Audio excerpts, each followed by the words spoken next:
¿Logra escucharme? Sí. A ver, un momento, por favor. Sí.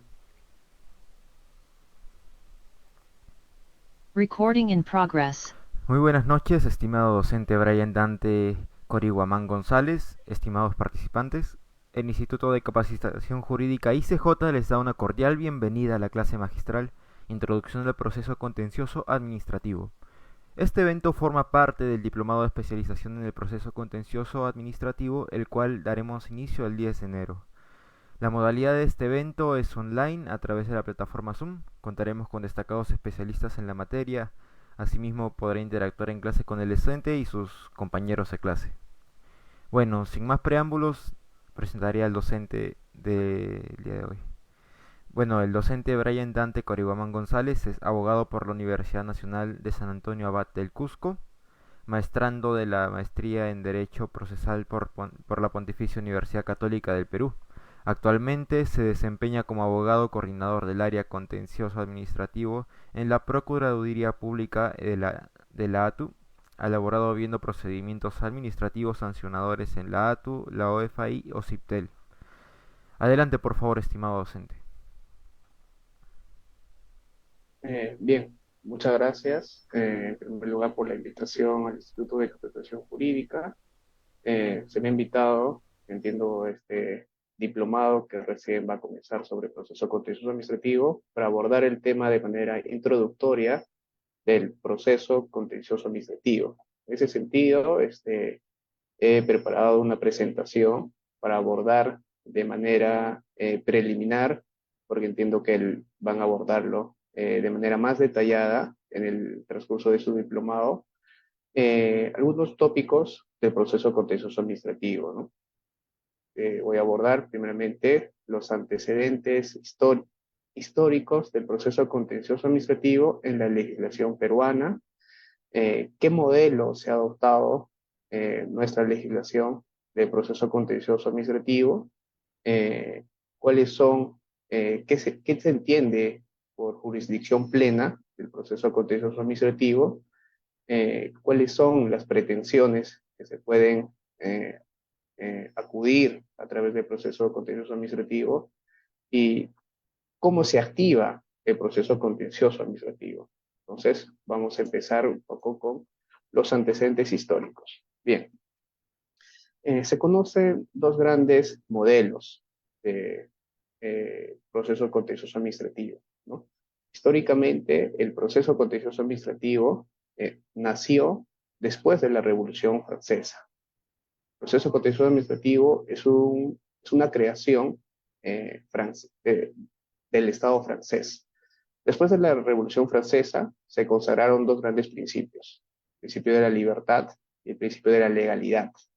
Entonces, esto hizo que toda actuación administrativa tenga que tener un sustento en una ley. Es decir, no se podía, la administración pública no podía emitir ningún acto administrativo que no tenga un sustento en la ley, porque de lo contrario sería un acto arbitrario. Entonces, esto, en atención a este principio de legalidad, se estableció controles.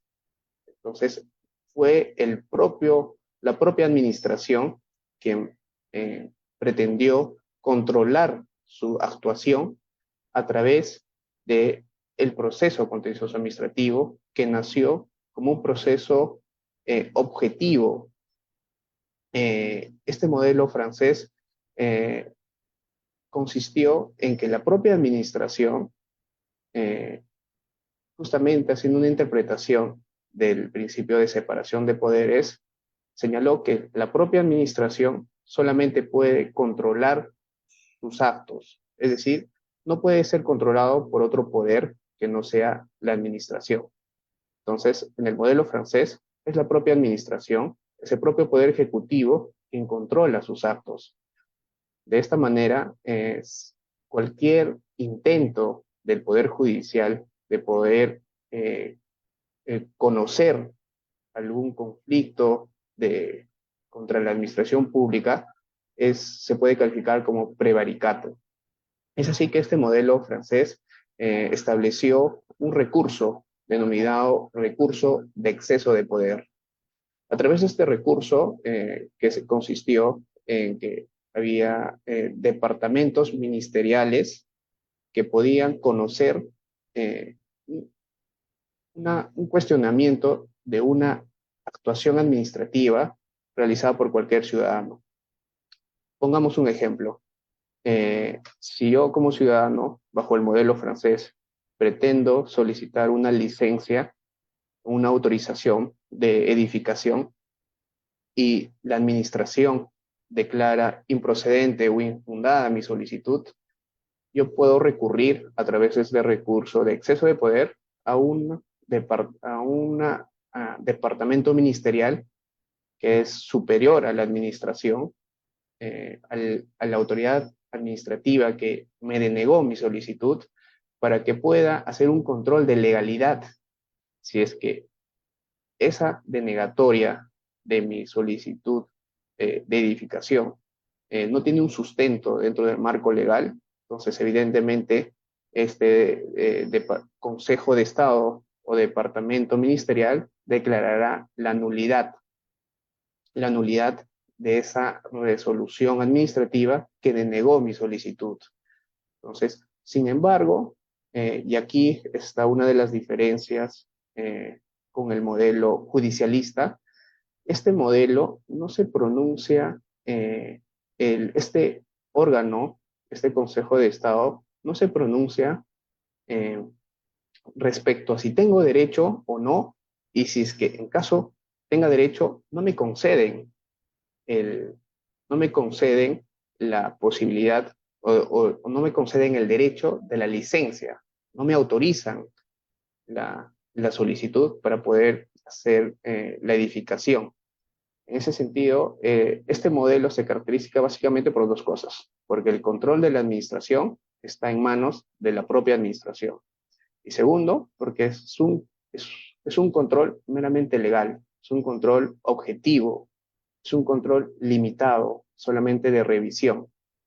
Entonces, no obstante, el modelo judicialista parte también del principio de separación de poderes y establece que la propia administración no puede ser juez y parte, no puede controlar sus propios actos, tiene que ser un tercero, tiene que ser un tercero imparcial, y ese es el Poder Judicial. Entonces, es así que toda la actuación administrativa puede ser cuestionada a través de la justicia jurisdiccional, ¿no? Sea a través de una justicia ordinaria o una justicia especializada, como hoy día lo tenemos en el Perú, ¿no? Entonces, hay que diferenciar estos dos modelos porque es muy importante, porque actualmente todavía existe este modelo francés y ha sido adoptado por otros países, como por ejemplo en la región Colombia tiene un modelo que se asimila al modelo francés. No obstante, los que han optado por el modelo judicialista son los que han decidido que el control de las actuaciones administrativas esté en manos del Poder Judicial.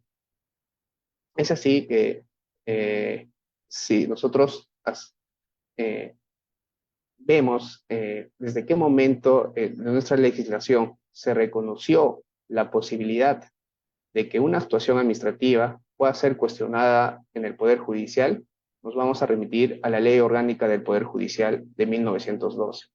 Entonces, en el Perú se reconoció por primera vez la posibilidad de que un acto administrativo o una actuación de la administración pueda ser cuestionada a través del Poder Judicial. Fue en la Ley Orgánica del Poder Judicial de 1912. Es decir, que en el siglo XIX todavía ni siquiera existía el proceso contencioso en el Perú. Entonces, a partir de esa ley orgánica, parten los antecedentes de lo que se conoce hoy como proceso contencioso administrativo. Así también tenemos el anteproyecto de Constitución de 1931, la Comisión Villarán, que propuso incorporar un proyecto en la Constitución, reconocer el proceso contencioso administrativo y facultar a que sea la Corte Superior o la Suprema que pueda conocer la, los cuestionamientos de la actuación administrativa. Sin embargo, no es hasta la Constitución de 1979 donde se reconoce constitucionalmente la posibilidad de recurrir a actuaciones administrativas, ¿no? Textualmente, la Constitución de 1979 señalaba en su artículo 240 lo siguiente: las acciones contenciosas administrativas se interponen contra cualquier acto o resolución de la administración que causa Estado. La ley regula su ejercicio, precisa los casos en que las Cortes Superiores conocen en primera instancia y la Corte Suprema en primera y segunda instancia. Si bien esta Constitución de 1979 reconoció a un nivel constitucional al proceso contencioso administrativo, no obstante, nunca se reguló legalmente, nunca se estableció una ley que regule orgánicamente el proceso contencioso administrativo, sino hasta la emisión del Código Procesal Civil de 1993, donde se reconoció y se desarrolló orgánicamente el proceso contencioso administrativo en el Perú. Es así que el modelo que adoptó este Código Procesal Civil de 1993, si bien fue judicialista, se estableció una limitación, porque solamente existía una pretensión, la pretensión de nulidad y de ineficacia contra las actuaciones administrativas. Entonces, se estableció un modelo objetivo, ¿no? El proceso contencioso administrativo nace en el Perú como un modelo objetivo, es decir, solamente se puede hacer un análisis de legalidad de la actuación administrativa. El juez no podía establecer si tú tenías derecho o no, y no te podía concederte, solamente se limitaba a declarar la nulidad de esa resolución que era contraria al ordenamiento jurídico, y en consecuencia ordenaba a la administración que emita un nuevo acto administrativo. No obstante, con la Ley de Proceso Contencioso Administrativo del 2001, que es la Ley 27.584, se estableció una regulación del proceso contencioso administrativo, y por primera vez se estableció o se configuró el proceso contencioso administrativo como un proceso de jurisdicción plena. ¿Qué significa esto? Es un proceso donde no solamente se hace un control de legalidad, sino también se puede hacer un control de constitucionalidad, y donde también se tutelan derechos fundamentales de los administrados. Entonces, vemos cómo ha evolucionado el proceso contencioso administrativo a lo largo de nuestra legislación peruana. Nació como un proceso contencioso de carácter objetivo, limitado, revisor, y evolucionó a un proceso contencioso administrativo de jurisdicción plena de carácter objetivo subjetivo, donde el juez no está limitado a hacer solamente un control de legalidad, sino también puede hacer un control de constitucionalidad y puede tutelar derechos fundamentales que se hayan violado en el seno de un procedimiento administrativo. Entonces, esto es muy importante por el impacto y por las características que puede tener una sentencia emitida por un juez contencioso administrativo, porque no solamente será una sentencia declarativa, puede ser una sentencia de condena, una sentencia constitutiva, y que va a poder ejecutar inclusive el administrado que ha ganado en el proceso contencioso administrativo dicha sentencia, porque ya no recae en manos de la administración, sino el juez puede hacer valer el derecho que ha sido reconocido en el proceso contencioso administrativo a través de la fuerza pública inclusive.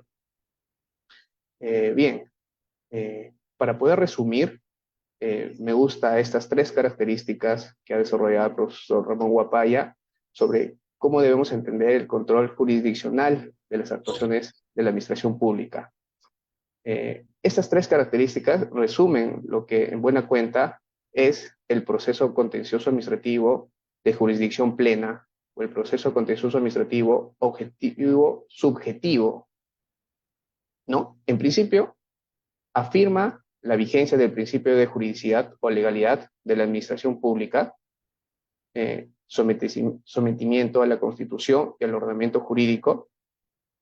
Segundo, afirma la vigencia de los derechos fundamentales y de la protección del ciudadano. Y tercero, garantiza la tutela judicial efectiva a todo afectado por un acto del poder público. Entonces, el proceso contencioso administrativo, de acuerdo a su configuración actual en nuestro ordenamiento jurídico peruano, no solo es un proceso que se limita a hacer una revisión de la legalidad del acto administrativo, sino que inclusive puede hacer un control de constitucionalidad. Es por eso que en la ley de proceso contencioso administrativo se reconoce inclusive la potestad al juez contencioso administrativo de ejercer el control difuso. Se le reconoce poderes probatorios para poder alcanzar la verdad. Bien, entonces una vez definidas estas características que definen nuestro proceso contencioso administrativo actual,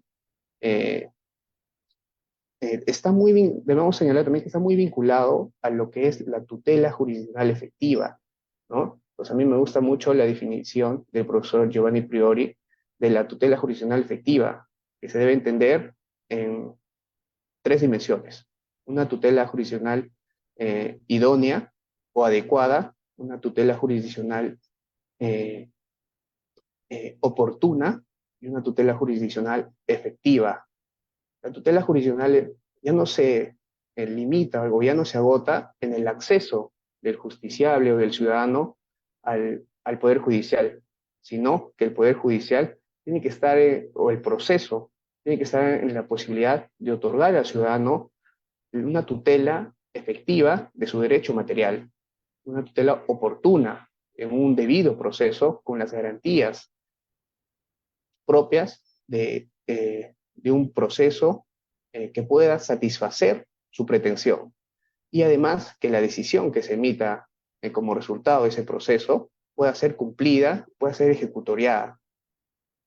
Entonces, no se agota la tutela jurisdiccional efectiva con solo acceder, sino que también se debe garantizar que la pretensión, ese conflicto jurídico que el administrado lleva al Poder Judicial a través de una pretensión, sea resuelto por un juez con las debidas garantías, juez natural, juez imparcial, debido proceso, debida motivación, y la decisión que se vaya a tomar pueda realmente ser cumplida en un plazo razonable, porque de lo contrario, si se accede al Poder Judicial, se cumple un debido proceso y la decisión que se emita no se puede ejecutar, entonces sería un sueño irrisorio el proceso, la tutela jurisdiccional efectiva. Vaciaría de contenido lo que es el proceso. Entonces, debemos entender de esta forma el proceso contencioso administrativo de jurisdicción plena, tal como se ha configurado en la legislación peruana. Bien, vamos a ahora abordar un poco lo que es los sujetos de proceso contencioso administrativo. Una característica muy propia o que distingue al proceso contencioso administrativo del proceso civil es justamente que los sujetos que intervienen. Al proceso contencioso administrativo se acude normalmente cuando ya ha habido una discusión a nivel administrativo de un derecho y las partes evidentemente son justamente el titular de esa situación jurídica, de esa situación material del procedimiento administrativo y evidentemente la administración. Entonces, es lo que caracteriza al proceso contencioso administrativo y lo que diferencia al proceso civil, porque una de las partes siempre va a ser la administración, ¿no? Y si en el proceso y en el procedimiento administrativo, evidentemente, pongamos por ejemplo un procedimiento sancionador, evidentemente la administración es quien instruye el procedimiento y quien finalmente emite la resolución de sanción, existe un desequilibrio, no existe una igualdad de partes. No obstante, en el proceso contencioso administrativo esa situación cambia, porque el administrado y la administración, cuando se encuentran en el proceso contencioso administrativo, tienen iguales derechos, están en una situación de igualdad, ¿no? Justamente es una característica del proceso contencioso administrativo, ¿no? Y es una garantía también que la administración, el administrado pueda enfrentarse a la administración con las mismas garantías y con los mismos derechos y en una condición de igualdad, ¿no? Bien, si hablamos de competencia, tenemos que partir de la competencia material, ¿no? Eh, para hablar de competencia, tenemos que hacer referencia a la potestad jurisdiccional, que es básicamente el poder que se le otorga a a un órgano para que pueda aplicar el derecho a una situación concreta y brindar una tutela, ¿no? Entonces, en el proceso contencioso administrativo, la competencia material está dada prácticamente que toda actuación administrativa puede ser recurrida a través del proceso contencioso administrativo, ¿no? Eso es lo que básicamente nos dice la ley del proceso contencioso administrativo, que el proceso específico para cuestionar una actuación de la administración, sea como resultado de su potestad, resultado de una potestad administrativa, sea cuestionada a través del proceso contencioso administrativo. Eso es lo que nos dice la competencia material.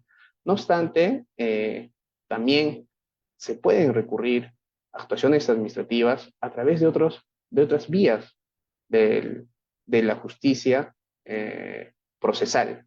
Por ejemplo, el proceso de amparo, el proceso de cumplimiento, el proceso de habeas data. Entonces, esas son excepciones, toda vez de que el propio Código Procesal Constitucional, en su artículo 7, establece que cuando existe una vía igualmente satisfactoria, se debe acudir a esa vía. Es por eso que, por excelencia, toda actuación administrativa debe discutirse en el proceso contencioso administrativo. Salvo determinadas excepciones, se podrá acudir al amparo. No obstante, en la práctica, ustedes se podrán dar cuenta que si yo tengo, por ejemplo, una pretensión de cumplimiento y una pretensión de cumplimiento en el proceso contencioso administrativo, porque en la práctica nuestra legislación nos permite acudir o elegir la jurisdicción constitucional o la jurisdicción contenciosa administrativa para poder cuestionar la inacción o el silencio de la administración. Podemos elegir si nos vamos a través del proceso de cumplimiento, a través del proceso constitucional de cumplimiento o a través de la pretensión de cumplimiento del proceso contencioso administrativo. No obstante, en la práctica vamos a ver que el proceso contencioso administrativo es mucho más expeditivo, lo cual no debería ser así. Esto entiendo que se debe a la carga procesal de los juzgados constitucionales, y sobre todo a la sobrecarga y a las limitaciones logísticas de personal, ¿no? Entonces, el proceso contencioso administrativo, al menos respecto a la competencia material, es la vía específica para poder cuestionar las actuaciones de la administración. La vía territorial, nosotros, respecto a la competencia territorial, tenemos que remitirnos al artículo 10, que dice textualmente: es competente para conocer el proceso contencioso administrativo en primera instancia, a elección del demandante, el juez en lo contencioso administrativo del lugar del domicilio del demandado o del lugar donde se produjo la actuación materia de la demanda o el silencio administrativo, ¿no? Lo que quiere decir este artículo es que el justiciable tiene dos opciones, ¿no? Él puede decidir si demanda en el juzgado de su domicilio o donde se ha producido la actuación material, ¿no? Entonces, existe esta particularidad en el proceso contencioso administrativo de que el demandante puede elegir dónde ventilar su pretensión, ¿no? O en su domicilio, en el juzgado de la jurisdicción de su domicilio o donde se ha producido la actuación material. Y respecto a la competencia funcional, también está establecido en la propia Ley Contenciosa Administrativa, que establece básicamente que son competentes para conocer el proceso contencioso administrativo el juez especializado y la sala especializada en lo contencioso administrativo en primer y segundo grado respectivamente. Sin embargo, en el siguiente párrafo establece que ciertas actuaciones de órganos colegiados tienen que ser conocidas por jueces superiores, ¿no? Por colegiados, ¿no? Esas líneas, por ejemplo, las resoluciones emitidas por el BCR, por la Superintendencia del Mercado de Valores, por la Superintendencia de Bancas y Seguros y Administradas Privadas Fondos de Pensiones, la Superintendencia Nacional de Salud, son conocidas en primera instancia por la Sala Contenciosa Administrativa, ¿no? Esta particularidad establece la propia ley. Asimismo, encontramos también otra normativa, en otras leyes, que se ha establecido que algunas pretensiones, por ejemplo, el caso de barreras burocráticas, cuando es emitido por el órgano superior, o la sala de eliminación de barreras burocráticas, solamente pueden ser discutidos por la sala especialista en mercado de la Corte Superior de Justicia de Lima, ¿no? Entonces, así se establece ciertas pretensiones, sobre todo de órganos colegiados, se establece una competencia funcional específica, ¿no? Y bien, para poder ya concluir, se ha establecido ya que el proceso contencioso administrativo se ha configurado en nuestra legislación peruana como un proceso de jurisdicción plena, ¿no? El artículo 148 establece las resoluciones administrativas que causan estado son susceptibles de impugnación mediante la acción contenciosa administrativa. Claramente establece la posibilidad de poder recurrir las actuaciones administrativas a través del Poder Judicial, ¿no? Y aquí hay un detalle muy importante que debemos tener en cuenta. Dice las resoluciones administrativas que causan estado, ¿no? Entonces, ¿qué debemos entender por esas actuaciones administrativas que causan estado? Lo cual nos debemos remitir al artículo 19 de la ley del TUO, de la Ley de Procedimiento Administrativo General, que establece que es requisito para la procedencia de la demanda el agotamiento de la vía administrativa conforme a las reglas establecidas en la Ley de Procedimiento Administrativo General o por normas especiales. Entonces, si nosotros queremos cuestionar un acto administrativo, una manifestación de una declaración de la administración pública, tenemos que tener en cuenta el agotamiento de la vía administrativa, toda vez que este es un requisito de admisibilidad para poder habilitar la vía judicial a través del proceso contencioso administrativo, toda vez de que el primer control que hará el juez es verificar si en el caso en concreto se ha agotado la vía administrativa. ¿Cuándo se agota la vía administrativa? Cuando se ha generado un pronunciamiento definitivo de la administración pública sobre el conflicto que hemos llevado a la administración pública y el cual nos genera una afectación a nuestra esfera jurídica y decidimos llevarlo al proceso contencioso administrativo. Es decir, si, por ejemplo, a nosotros nos llega una resolución de sanción, ¿nosotros podemos acudir al proceso contencioso directamente?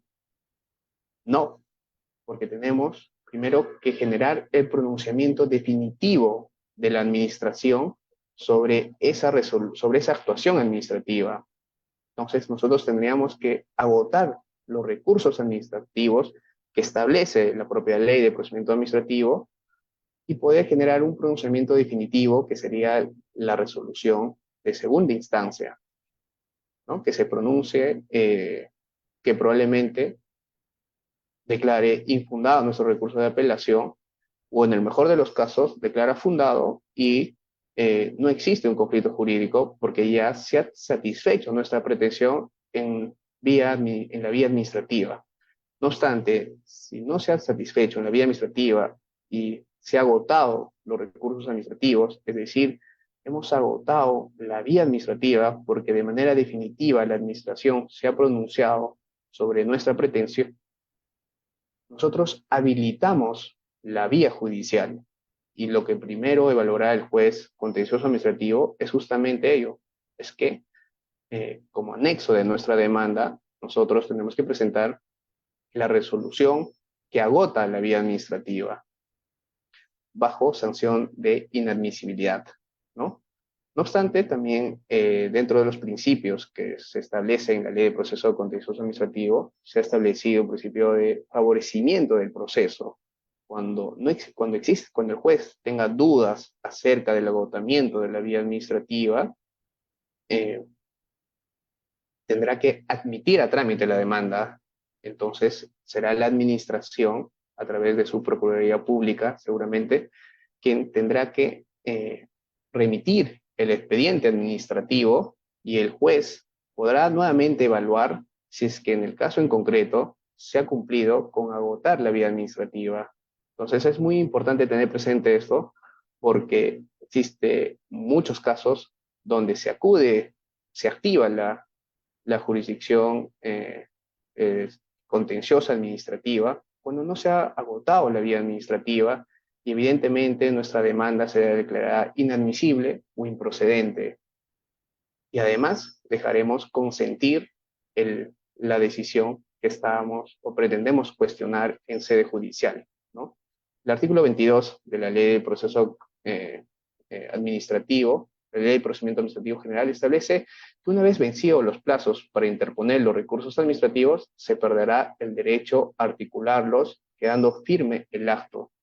Esto quiere decir que si yo no cumplo con agotar la vía administrativa, esa decisión que pretendo recurrirla quedará firme, y no solo en sede administrativa, sino ya no podré recurrirla en la vía judicial, porque no he cumplido con este requisito de agotamiento de la vía administrativa. Entonces, si nosotros nos dedicamos al litigio, es muy, muy importante tener presente esto, el agotamiento de la vía administrativa, ¿no?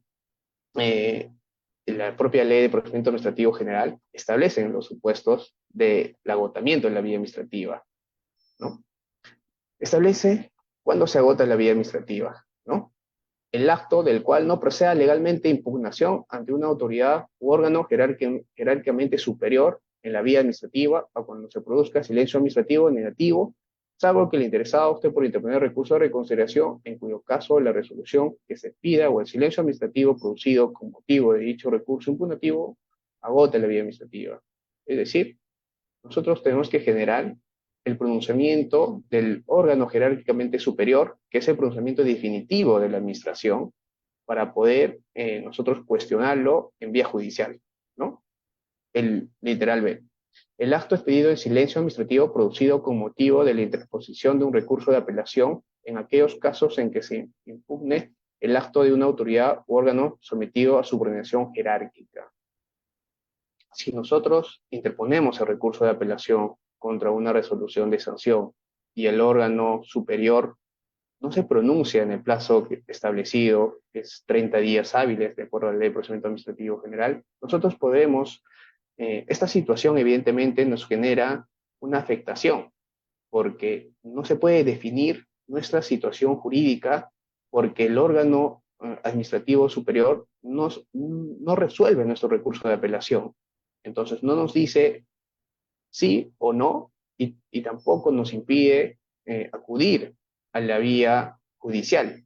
En ese caso, la propia legislación ha establecido que nosotros podemos hacer uso del silencio administrativo negativo y así poder cumplir con este requisito de agotamiento de la vía administrativa para poder habilitar la vía jurisdiccional a través del proceso contencioso administrativo, ¿no? El inciso C, el acto expedido o el silencio administrativo producido con motivo de la interposición de un recurso de revisión únicamente en los casos que se refiere el artículo 218, ¿no? Entonces, es muy similar, pero respecto a los recursos de revisión, cuando la propia ley especial establece que procede el recurso de revisión, ¿no? El acto que declara de oficio la nulidad o revoca otros actos administrativos en los casos a que se refiere los artículos 213 y 214.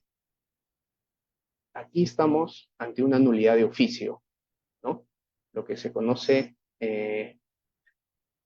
esta es una situación particular porque cuando se declara la nulidad de oficio, nosotros ya no podemos interponer un recurso de apelación, porque además la nulidad de oficio se declara por el órgano jerárquicamente superior al que emitió el acto administrativo.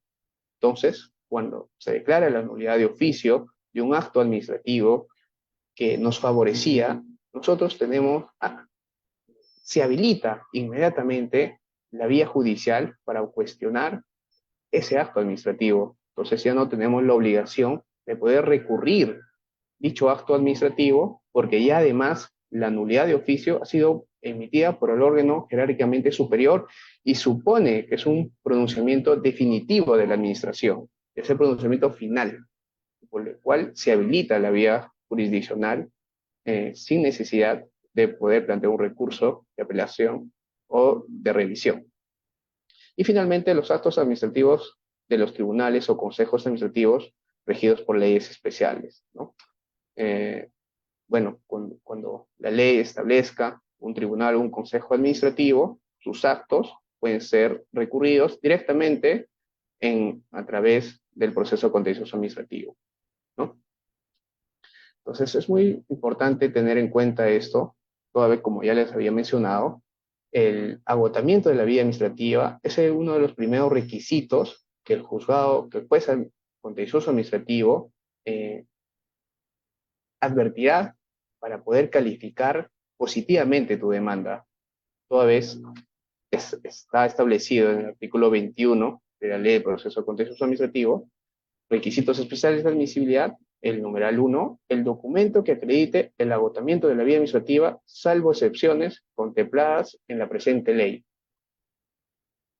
Claramente establece que uno de los requisitos para poder demandar a través del proceso contencioso administrativo es el agotamiento de la vía administrativa. Y es es lo primero que se fijará probablemente el juez especializado en lo contencioso administrativo.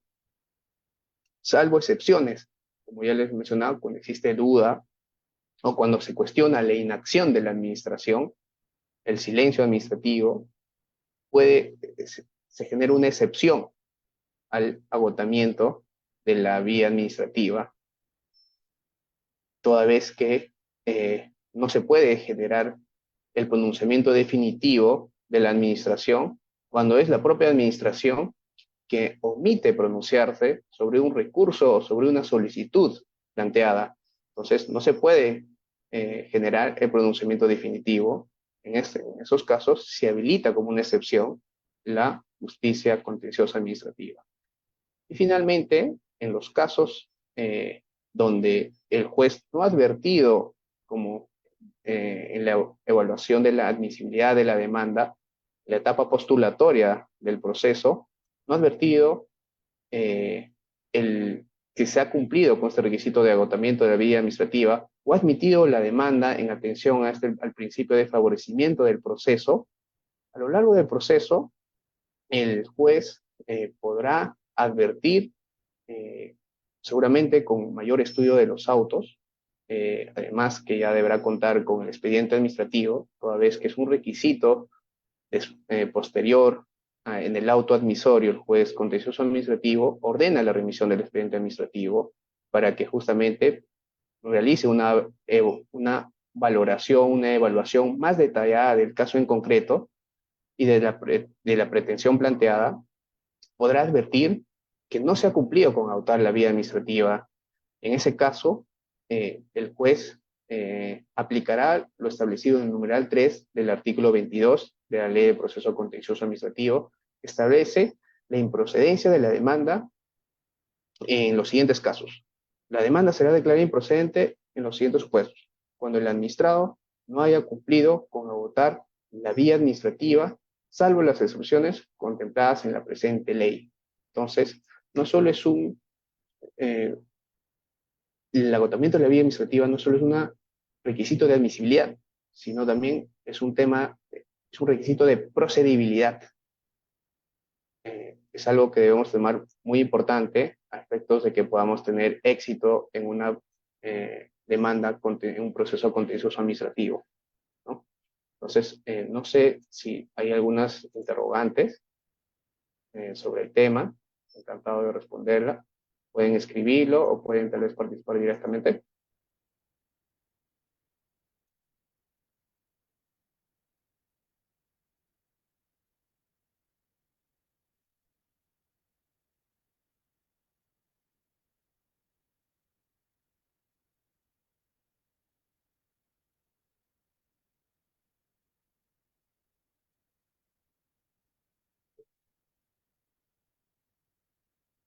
A ver, si hay alguna inquietud, alguna interrogante, eh, pueden escribirlo, o si, pues, si está habilitado su micrófono, también pueden participar para poder absolverla.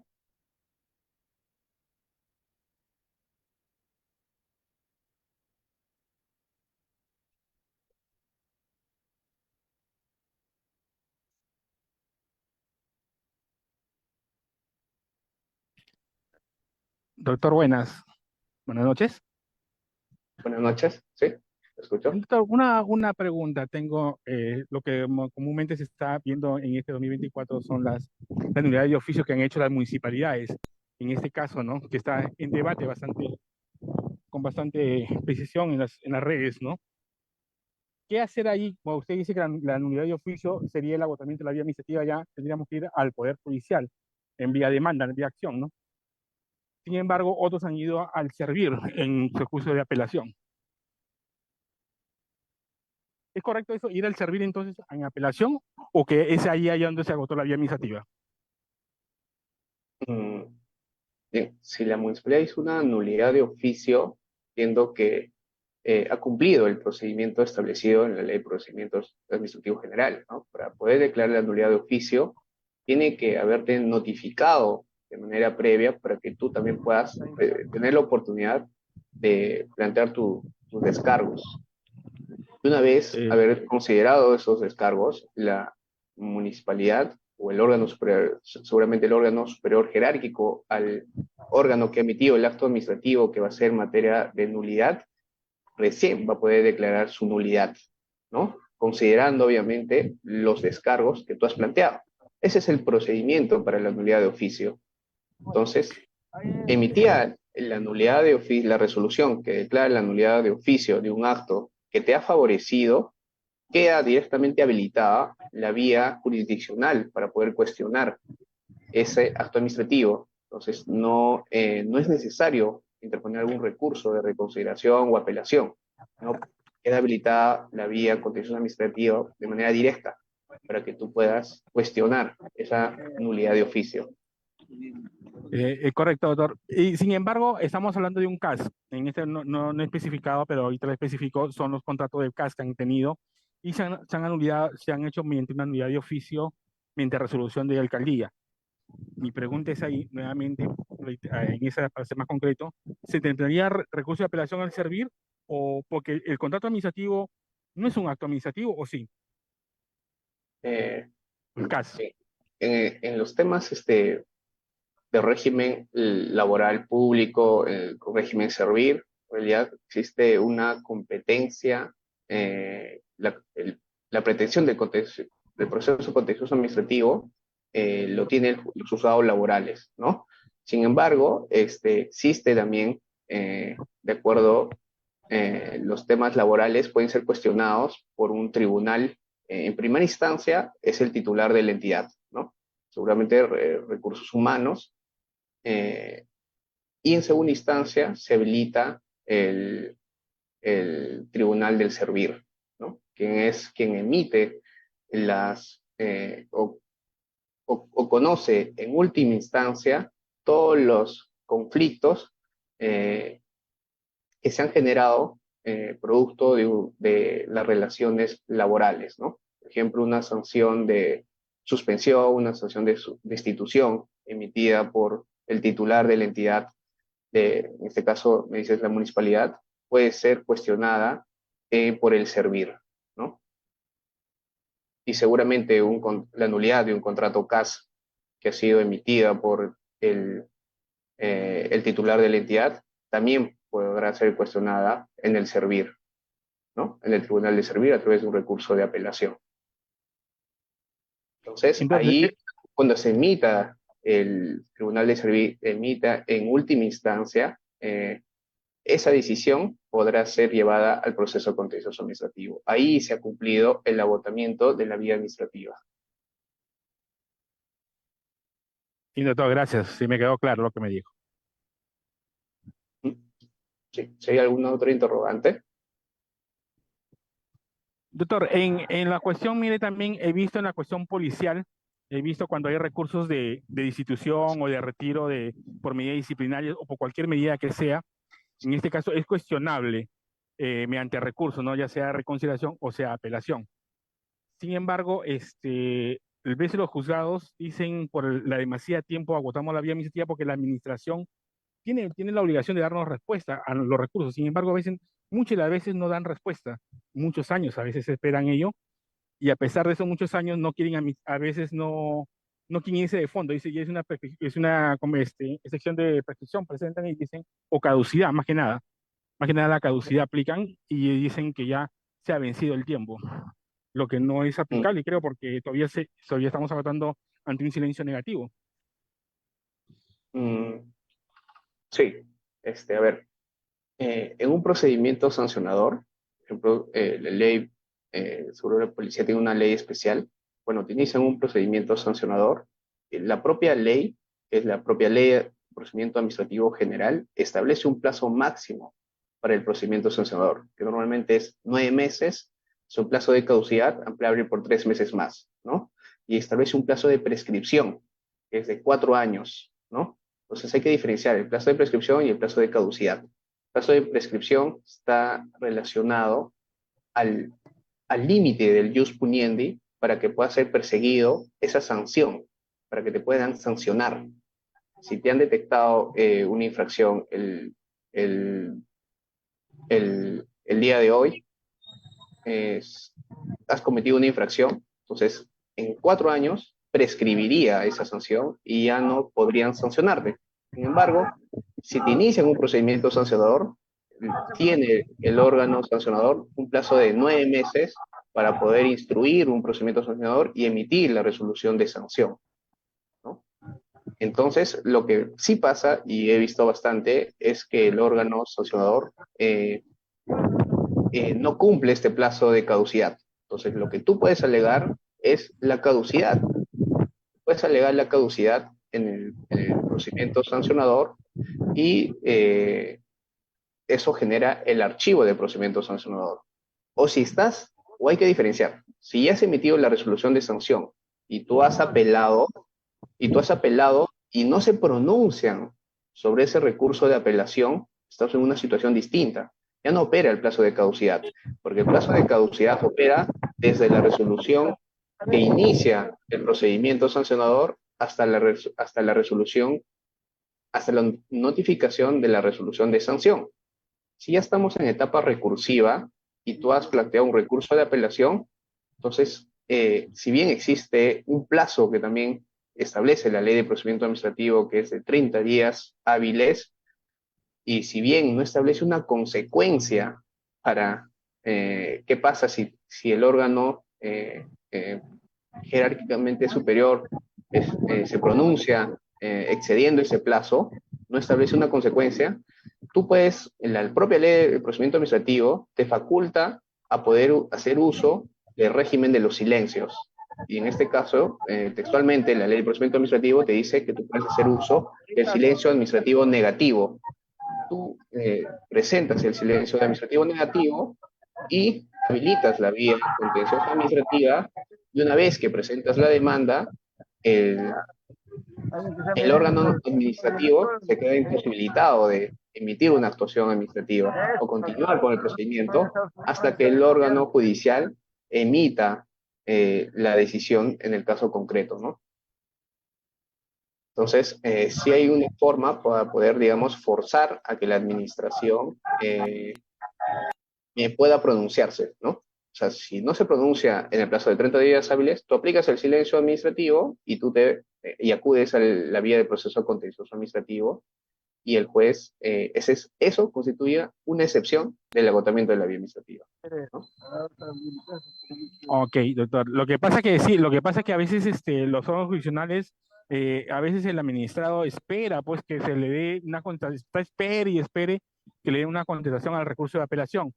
Sin embargo, pasan años y no pasa como tengo un caso que ha pasado como 12 años y recién yo al verme he dado cuenta que no hay un pronunciamiento por el aspecto impugnatorio, entonces me acojo al silencio negativo y vía acción me voy, ¿no? De contencioso Así administrativo. es, así es, presentas en un escrito das por denegado, una denegatoria ficta, das por denegado tu recurso de apelación y tú habilitas la vía contenciosa administrativa y presentas como anexo de tu demanda Ese ese escrito. escrito de denegatoria ficta, ¿no? Entonces, el juzgado contencioso administrativo evaluará y ya no verificará el agotamiento, la resolución que agota la vía administrativa, porque tú has aplicado el silencio administrativo negativo, te has dado por denegado tu recurso de apelación.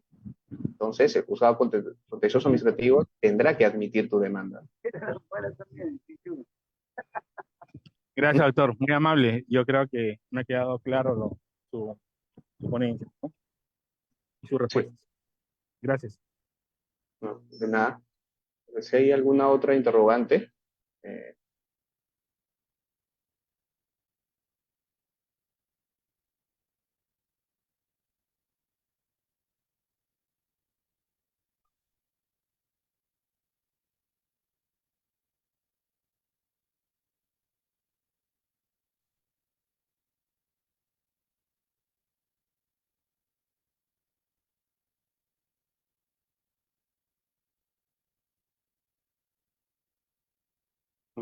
bien, parece que no hay otra pregunta. Entonces, damos por concluido en todo caso.